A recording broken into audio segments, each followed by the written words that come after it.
7 million alien girls in mating season. Humans face the ultimate challenge. Commander Greg Travis ran his fingers through his tousled brown hair as he stared at the flashing red indicators on his command console. The small space station's emergency systems were going haywire, and the situation was rapidly deteriorating. "Status report!" he barked, his muscled frame tensing beneath the light blue glowing technological suit that marked him as the station's commanding officer. The exposed shoulders and partially revealed arms of his uniform did little to hide his impressive physique, a testament to years of military service. Lieutenant Reynolds' voice crackled over the comm system. "Sir, the primary reactor's gone critical. We've got maybe 20 minutes before total failure. The emergency protocols aren't responding." Greg cursed under his breath. Their small crew of 30 male human soldiers had been maintaining this forward observation post for 6 months without incident. Now everything was going to hell in a handbasket. "All hands, this is Commander Travis," he announced over the station-wide communication. "Prepare for emergency evacuation. This is not a drill. I repeat, this is not a drill." The evacuation shuttles were prepped within minutes, a testament to their rigorous training. As Greg supervised the boarding procedures, his second-in-command, Major James Harrison, approached with a datapad. "Sir, we've identified a habitable planet within range," Harrison reported, his dark features tight with concern. "It's listed as P3742 in our database, but there's minimal information about its inhabitants." "At this point, we don't have much choice," Greg replied, checking the last of his crew onto the shuttles. "Better an unknown planet than certain death in space." The descent through the atmosphere was rough, but manageable. Their 3 shuttles broke through thick cloud cover to reveal a landscape of vibrant purple vegetation under twin moons. As they approached the designated landing zone, Greg's eyes widened at what he saw below. Thousands of green-skinned humanoid figures had gathered in the clearing, all of them female, all wearing nothing but minimal black coverings. Their hair colors ranged across the spectrum, creating a mesmerizing display of diversity. "Well, this is unexpected," Harrison muttered beside him. The shuttles touched down in formation, and Greg took a deep breath before activating the external scanners. The readings showed breathable atmosphere and no immediate threats. Still, something about this situation felt too convenient. "All units maintain defensive positions," he ordered as the shuttle doors opened. "Let's not make any assumptions about—" His words cut off as a tall, striking figure emerged from the crowd.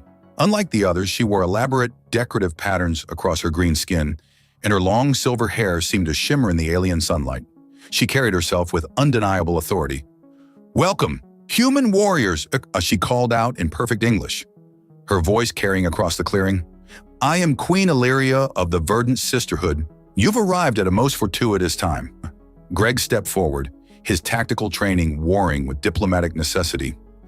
"Commander Greg Travis of the Earth Defense Force.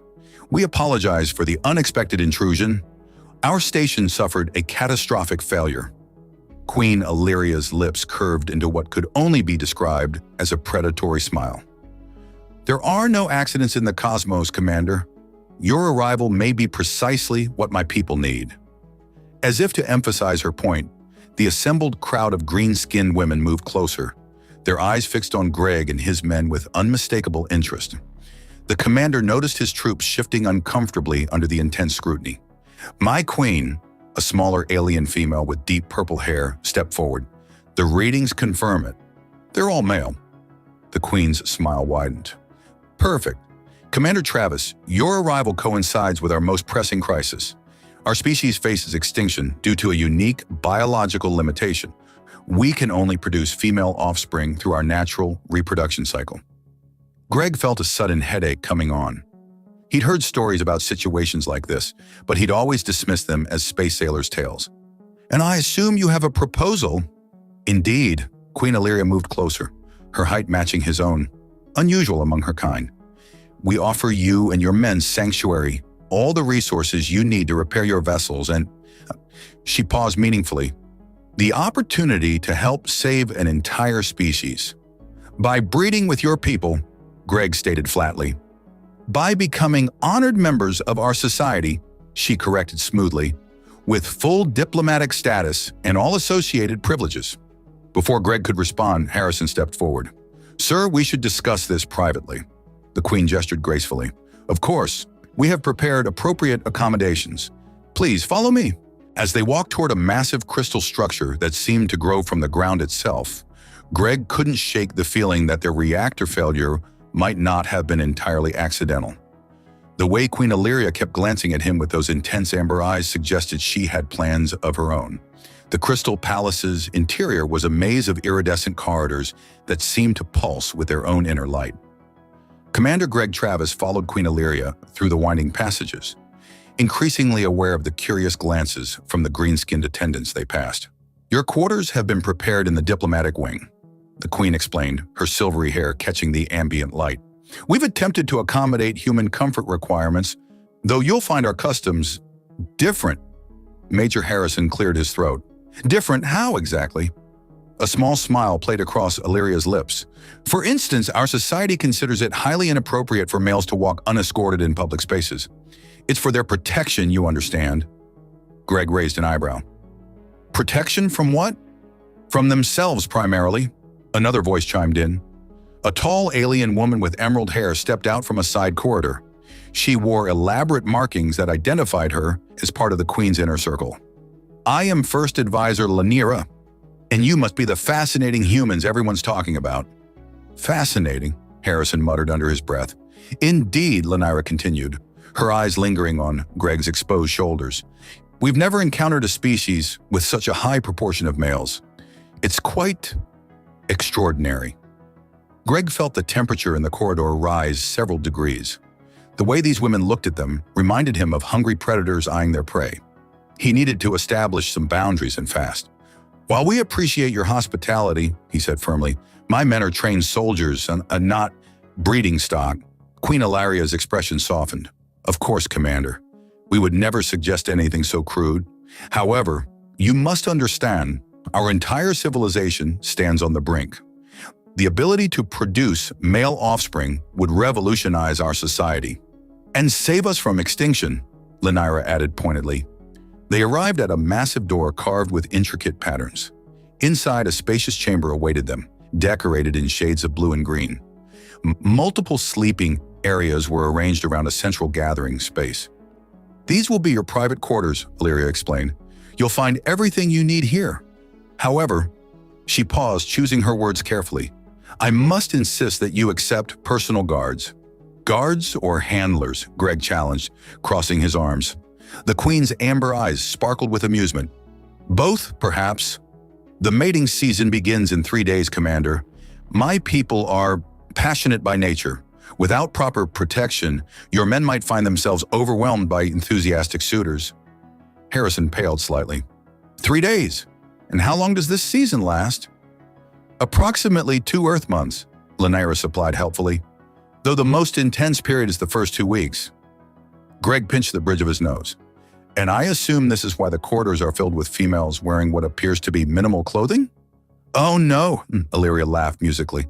"This is our normal attire. During mating season, we wear considerably less." The room suddenly felt very small to Greg. He needed to get his men organized and establish some sort of protocol before things got out of hand. "Queen Illyria, while we're grateful for your hospitality, we need to discuss some ground rules." "Of course," she purred, moving closer. "Shall we discuss them over dinner?" "Just the 2 of us." "I think it would be more appropriate to include my senior staff," Greg countered, trying to ignore the way her presence seemed to fill his senses. Lanira exchanged an amused glance with the Queen. "You'll find, Commander, that our customs regarding courtship are quite different from yours. For instance, it's considered highly favorable for a female of high rank to make her intentions known early and directly." "And what exactly are your intentions, Your Majesty?" Greg asked, meeting Illyria's intense gaze. The Queen smiled, revealing perfect white teeth. "To save my species, of course, and perhaps—" She reached out, her fingers barely brushing his arm, sending an electric current through his body, "to explore the fascinating differences between our cultures." Before Greg could respond, alarms began blaring throughout the palace. A guard rushed in, her expression urgent. "My Queen! There's been an incident at the diplomatic reception. Some of the younger nobles became overeager with the human soldiers." Greg's command training kicked in. "Harrison, full status report now." The Major activated his comm unit, his face growing increasingly concerned as he listened to the reports. Sir, apparently several of our men were ambushed during their tour of the gardens. Nothing serious, but there's been some aggressive flirtation. Queen Illyria's expression hardened. This is unacceptable. Lanira, implement the protection protocols immediately. Commander, I apologize for my people's lack of restraint. Perhaps, Greg suggested dryly, we could start with providing my men some less revealing uniforms. The Queen's eyes widened in genuine surprise. More clothing? But wouldn't that make them even more appealing? The mystery of what lies beneath. Harrison made a strangled sound that might have been a suppressed laugh. Greg realized he was facing not just a cultural gap, but a cosmic chasm. Right. First order of business. We need to establish clear boundaries and protocols. Second, my men need a crash course in your customs before someone gets hurt, on either side. A wise suggestion, Illyria agreed. Though I warn you, Commander, our customs regarding male courtship might seem rather intense by your standards. How intense are we talking about? Harrison asked nervously. Lanira smiled broadly. Let's just say that what you witnessed today was considered extremely restrained by our standards. The real courtship rituals are much more vigorous. Greg felt a headache building. Between managing his men's safety, navigating alien courtship rituals, and dealing with the increasingly obvious attention from Queen Illyria, he had a feeling the next 2 months would be the greatest challenge of his military career. The following week proved to be an exercise in controlled chaos. Commander Greg Travis found himself juggling 3 equally demanding challenges: establishing formal diplomatic protocols, implementing cross-cultural training programs, and managing the increasingly complex web of alien, noble houses vying for human attention.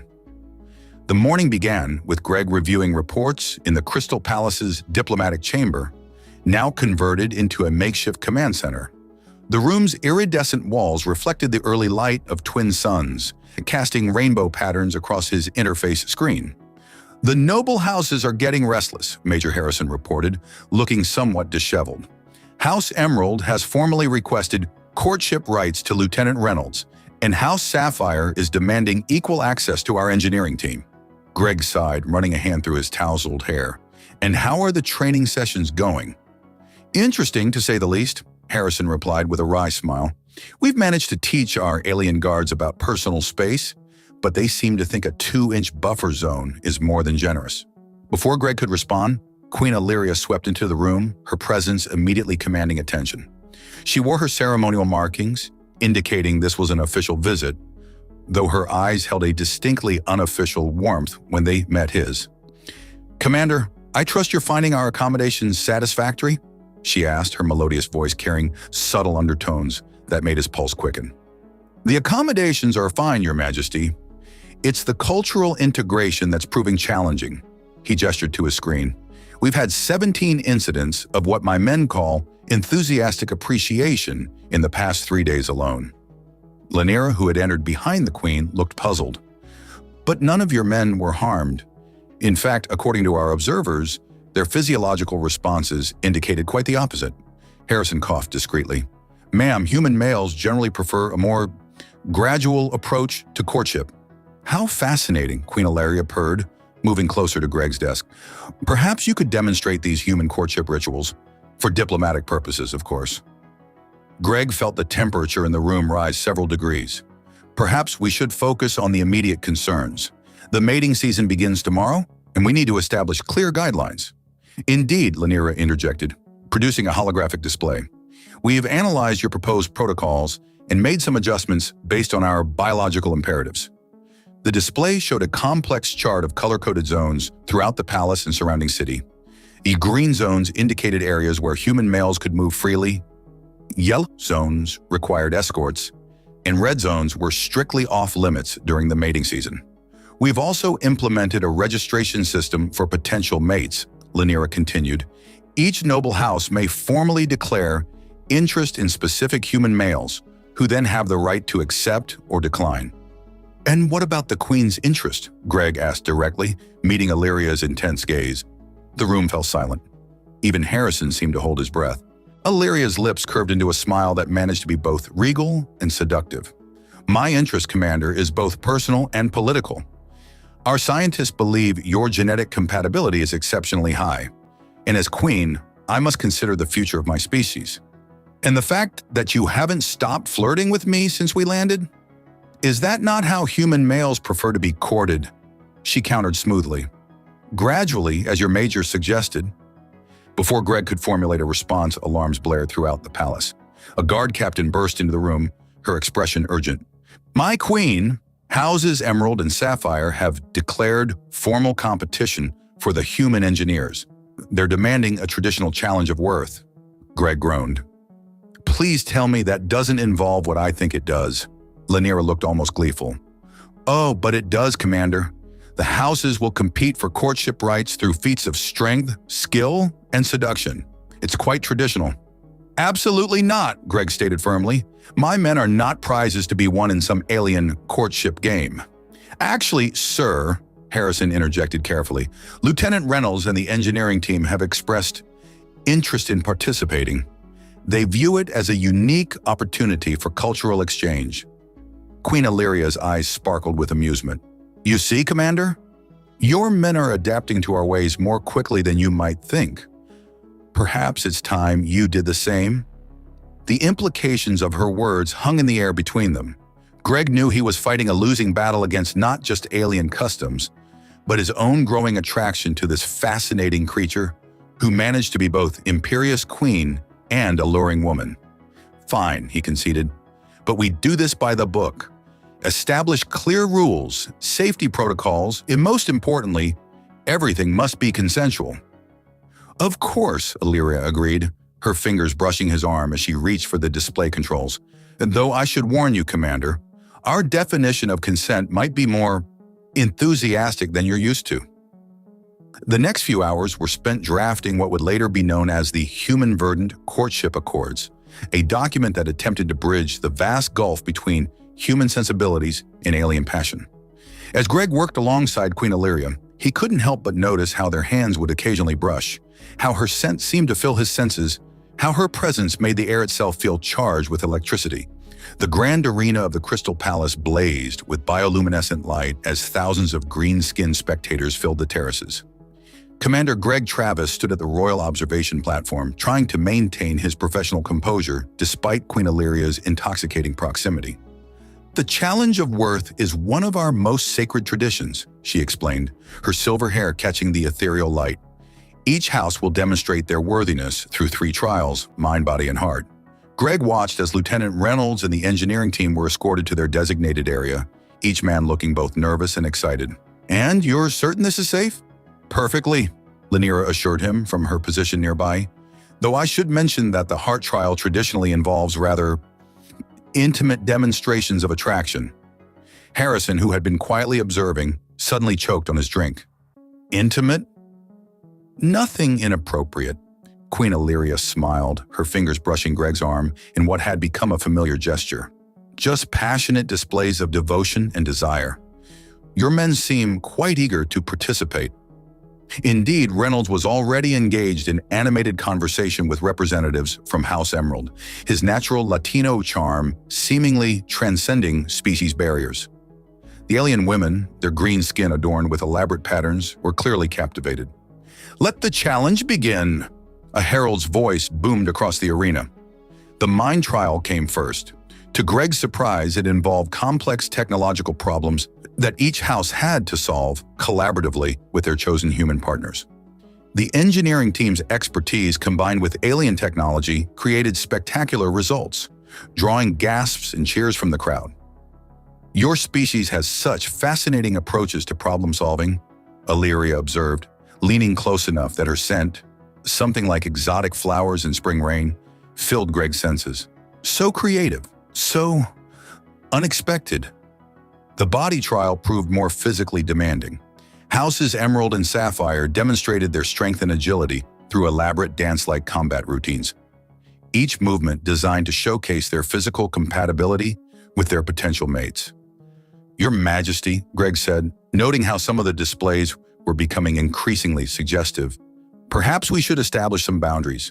But Commander, she purred, her eyes gleaming with mischief, how can they prove their worth without demonstrating their capabilities? The atmosphere in the arena grew charged as the heart trial began. Each house presented elaborate courtship displays combining music, light, and movement in ways that made Earth's most passionate romance seem tame by comparison. "This is getting out of hand," Harrison muttered as one particularly enthusiastic display had Reynolds blushing furiously. Greg was about to agree when Queen Illyria rose from her throne. The arena fell silent. "As is traditional," she announced, her voice carrying effortlessly, "the ruling house must also participate in the challenge of worth." She turned to Greg, extending her hand. "Commander Travis, will you honor us by participating in this sacred ritual?" The entire arena held its breath. Greg knew this was more than just a courtship ritual. It was a pivotal moment in human-alien relations. And yet, looking into Illyria's eyes, he saw something beyond political maneuvering. There was genuine emotion there, a connection that transcended species and custom. "I would be honored," he heard himself say, taking her hand. What followed was unlike anything in human experience. Illyria's mind trial demonstration revealed the depth of her intelligence and wisdom as she and Greg worked together to solve complex diplomatic scenarios.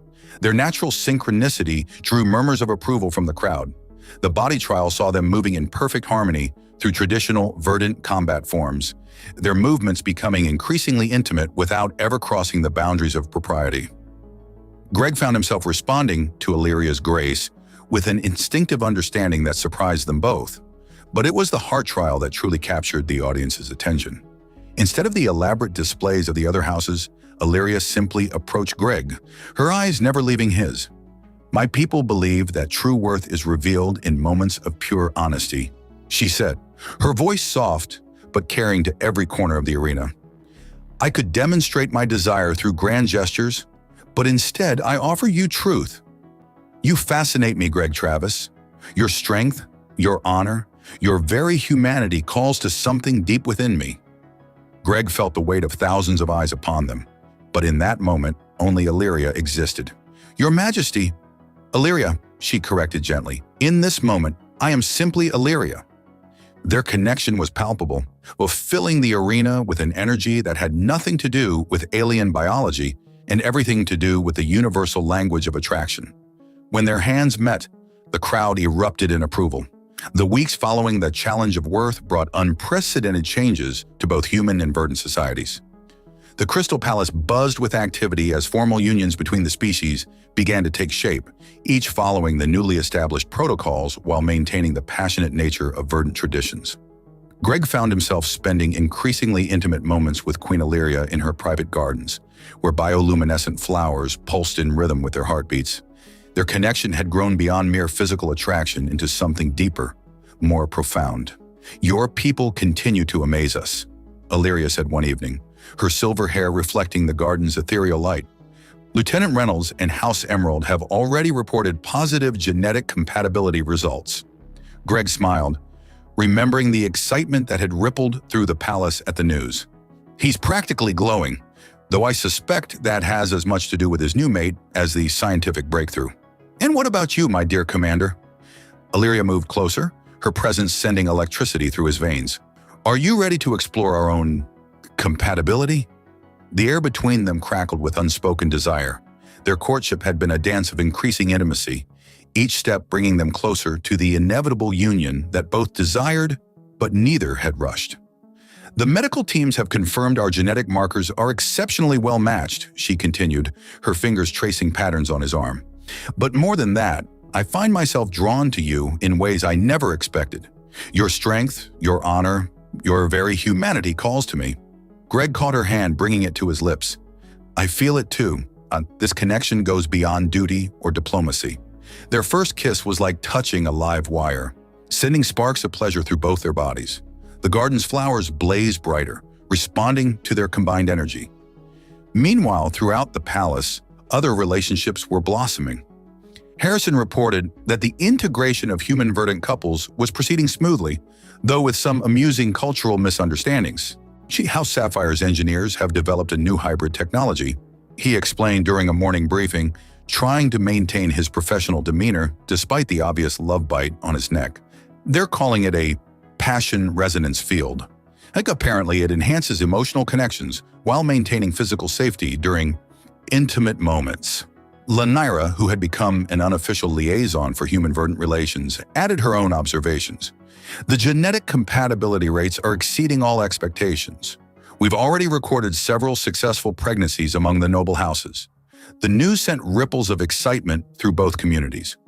The possibility of male offspring had moved from theory to reality, bringing hope to millions of verdant women while opening new chapters in human-alien relations. But it was the announcement of Queen Illyria's pregnancy that truly changed everything.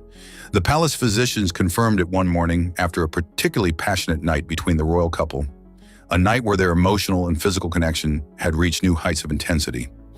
"A son," the chief medical officer announced, her voice trembling with emotion. "The genetic markers are clear. Our queen carries the first male child in our species' recorded history." Greg held Illyria's hand as they received the news, feeling a mix of joy, pride, and overwhelming love. The queen's green skin seemed to glow with an inner light, her happiness radiating like a physical force. "This changes everything," she whispered, pressing his hand to her abdomen. "Our son will be living proof that our species can evolve, that love can bridge the gulf between stars."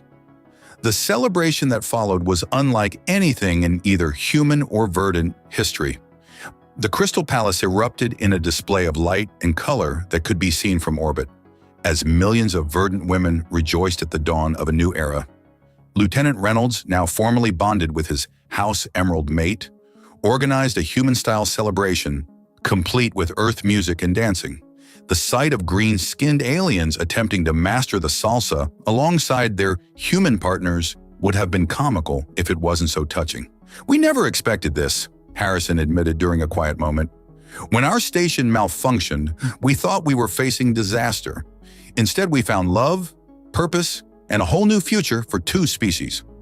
Greg watched as Illyria moved through the celebration, her natural grace enhanced by the subtle changes pregnancy had brought to her body.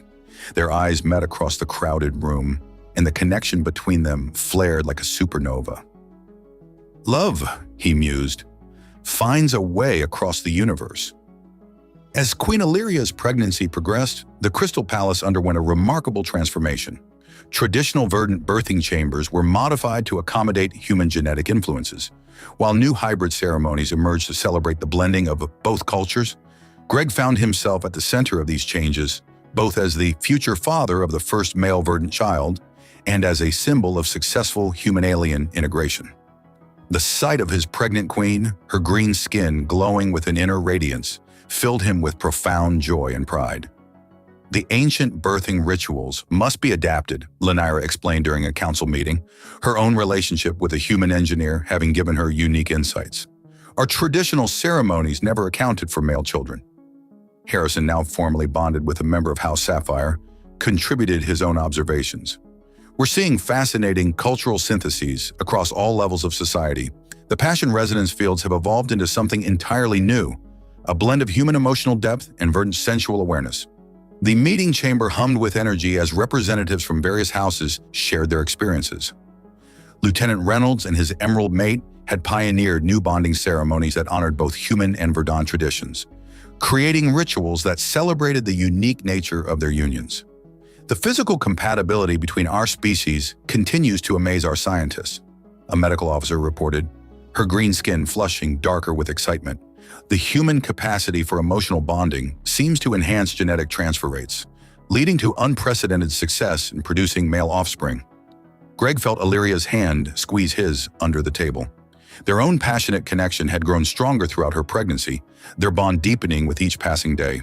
The Queen's natural allure had only intensified, making their private moments together increasingly electric. "We're creating something entirely new," Illyria addressed the council, her free hand resting on her swollen abdomen. "Not just children, but a new society, one that combines the best of both our peoples." The integration extended beyond the palace walls. In the city below, human verdant couples could be seen everywhere, their relationships characterized by a unique blend of Earth's romantic traditions and verdant passionate customs. The sight of green-skinned women wearing modified human clothing alongside their mates became commonplace, while human men adopted elements of verdant cultural dress. One evening, as Greg and Illyria walked through their private gardens, she shared a revelation. Our son moves differently than any child I've carried before, she said, guiding his hand to feel the movement. The medical team says his patterns are more human. The intimacy of the moment overwhelmed Greg. The connection he felt to both Illyria and their unborn child transcended physical attraction, becoming something profound and eternal. When he kissed her, the garden's bioluminescent flowers pulsed in harmony with their shared passion. The challenge of worth seems so long ago now, she murmured against his lips. Who could have imagined where it would lead? Their romantic moment was interrupted by Harrison's arrival with urgent news. Sir, the first human-verdant hybrid ceremonies are ready to begin. The noble houses are requesting your presence as witnesses. The ceremonies proved to be a spectacular blend of cultures. Traditional verdant passion rituals were tempered with human romanticism, creating something entirely new. The couples exchanged vows that spoke of both eternal love and primal connection, their bonds celebrated with both earth music and verdant light displays. It's beautiful, Illyria whispered, watching as Lieutenant Reynolds and his emerald mate led their houses in a dance that combined salsa with traditional verdant movement patterns. They're writing new chapters in both our histories. The celebration continued late into the night, with couples from both species demonstrating their unique interpretations of love and passion. The Crystal Palace itself seemed to pulse with the combined energy of their joy, its walls reflecting the light of countless happy unions. The Crystal Palace blazed with unprecedented brilliance as Queen Illyria went into labor. The bioluminescent walls pulsed in sync with her contractions, creating waves of light that rippled throughout the entire structure. Commander Greg Travis paced anxiously in the royal birthing chamber, his presence breaking thousands of years of verdant tradition. Your species continues to amaze us, the chief medical officer remarked, monitoring the hybrid life signs. The combination of human and verdant genetics has created something extraordinary. The birthing chamber had been modified to accommodate the unique needs of a male hybrid child. Traditional verdant birthing pools glowed with enhanced nutrients, while earth-based medical equipment stood ready. The fusion of technologies reflected the broader integration of their societies. Lieutenant Reynolds burst into the chamber, his green-skinned mate from House Emerald close behind. Sir, the first wave of hybrid births has begun across the city. It's like they were waiting for the Queen. Greg barely registered the news, his attention fixed on Illyria. Their eyes met across the chamber, and the connection between them flared with familiar intensity. The Queen's silver hair splayed across the birthing couch like a metallic halo, her green skin luminescent with the effort of labor. The legacy we're creating, she gasped between contractions, reaching for his hand. It's bigger than just us now. Harrison arrived with urgent reports from the Human Verdant Integration Council. The passion resonance fields are showing unprecedented activity. It's as if the entire species is linked to this moment. The medical team worked efficiently, combining verdant birthing traditions with human medical practices. The chamber filled with a soft, pulsing light that seemed to emanate from Illyria herself. The child comes, announced the chief medical officer, her professional demeanor cracking with excitement. The moment their son entered the world, every crystal in the palace blazed with blinding light. The baby's cry, where stronger than any verdant infant's, echoed through the chamber. His skin was a lighter shade of green than pure verdance, and a dusting of brown hair crowned his head.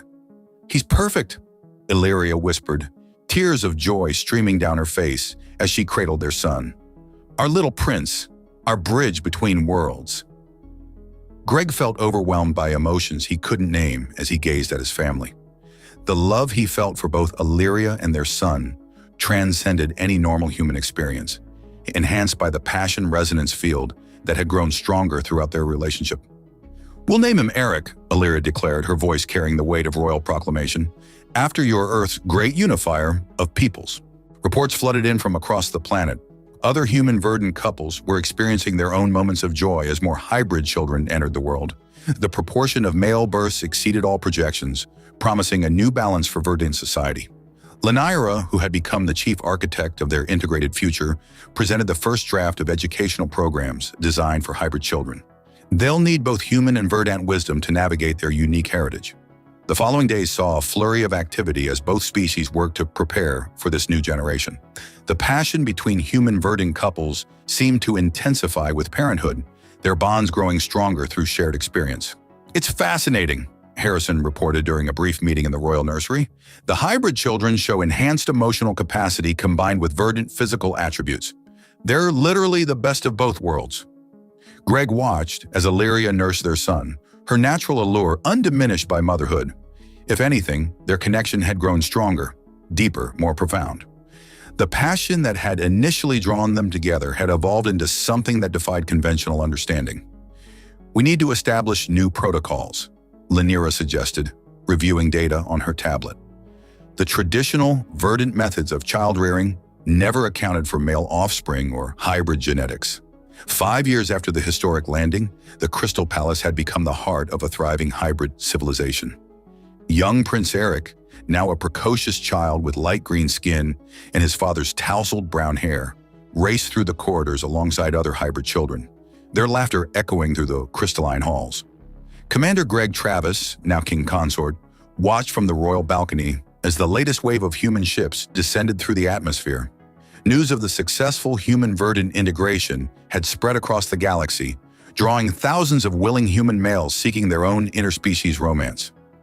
"They come seeking what we found," Queen Illyria purred, wrapping her arms around him from behind. Their passion had only grown stronger over the years, their bond deepened by shared parenthood in the challenges of building a new society. "Love, purpose, and really enthusiastic courtship rituals," Greg teased, turning to face his queen.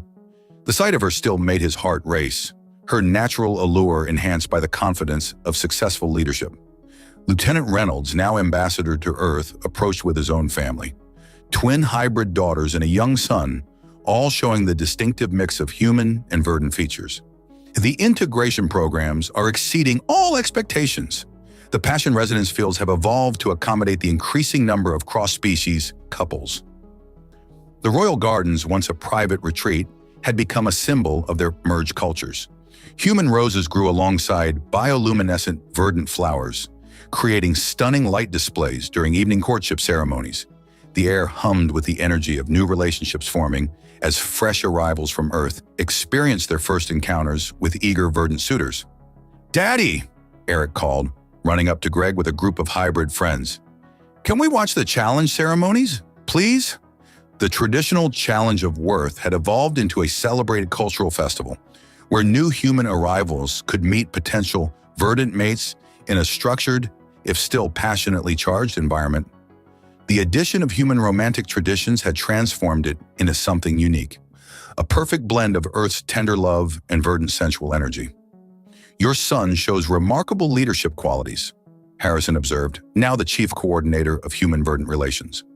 His own mate from House Sapphire nodded in agreement, their hands intertwined in the casual intimacy that characterized successful hybrid couples.